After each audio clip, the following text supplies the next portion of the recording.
Opinion Islamabad caught napping as India destroys Pakistan's terror Infra with Operation Sindoor. India was supposed to hold nationwide war preparedness drills on Wednesday. The sirens, however, wailed throughout Pakistan on Tuesday night from Muzaffarabad to Bahawalpur, and from Rawalpindi to Muradka. On target were Lashkar-Taiba and Jaish-e-Mohammed terrorists, the madrasas they use for indoctrination, and the infrastructure they use to train terrorists. India specifically chose to target the nerve centers of terrorism in Pakistan. In a major show of force, for example, India has successfully targeted the Lashkar-Taiba headquarters in Bahawalpur. India conducted precision airstrikes across 9 terror targets in Pakistan. Importantly, India made it clear that no Pakistani military installations were targeted, just the nerve centers of terrorism that had fueled cross-border bloodshed for decades.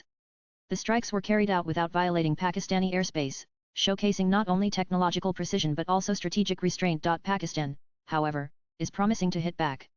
This time, the radical generals cannot lie to the public and claim Indian strikes never took place. The fact is, India's attack on terror targets across Pakistan is now on tape. It woke the Pakistani Awam from their sleep. It reverberated across the length and breadth of Pakistan. Everyone in the world is seeing how India wages a war on terrorism. And the message from New Delhi is unmissable. There is no room for ambiguity anymore.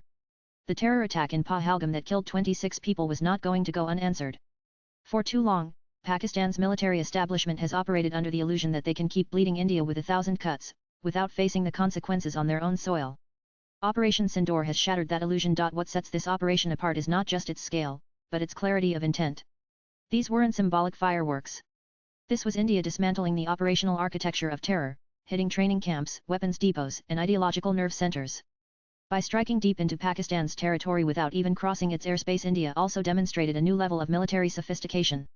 This was surgical in every sense, both technologically and diplomatically. This time, India did not hold back.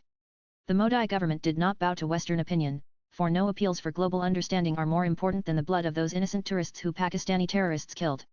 India acted in its sovereign interest, and let the world catch up after it had struck Pakistan. The result: a global audience now sees the reality of Pakistan's double game. While Islamabad pleads victimhood, the footage of these strikes tells another story of a state unwilling to act against terror groups thriving under its very nose. Pakistan's military, predictably, has gone into damage control. Claims of downed Indian jets and accidental strikes on civilian infrastructure have begun to trickle out. But the larger truth can no longer be denied. From social media videos to eyewitness accounts, the Pakistani public knows what happened, and perhaps for the first time in decades, they are asking why their own state continues to host these militant enterprises at such great cost. For India, Operation Sindoor is a pivot. It marks a shift from offensive defense to extraordinarily assertive deterrence. Tonight, India has signaled to the world that Indian restraint should never be mistaken for weakness. The Modi government has, once again, shown that when red lines are crossed, India will respond on its own terms without blinking, and without waiting for global permission slips. After all, a lot has changed between 2611 and 2025. India is prepared to fight the good fight against terrorism. As Pakistan scrambles to respond militarily, India has activated Operation Abhyas, a nationwide civil defense preparedness drill spanning over 240 districts. Air raid sirens, evacuation rehearsals, and blackout drills are now part of India's strategic posture. This is not just preparation for war, it's a clear warning. India is ready for every eventuality, and it will not be caught off guard. Swipe left for next video. Critics may ask whether this is the start of a new military escalation between two nuclear powers. But the real question is, how long can India tolerate a neighbor that hosts, trains, and funds terrorist networks with impunity? Operation Sindoor was not a declaration of war on Pakistan. It was a declaration of war on terrorism. With this decisive response, India has reclaimed the initiative. It has redrawn the rules of engagement. It has reminded the world that terrorism will not be countered with hashtags, dossiers, and diplomatic notes alone. Sometimes, it must be met with missiles. Operation Sindoor has avenged Pahalgam.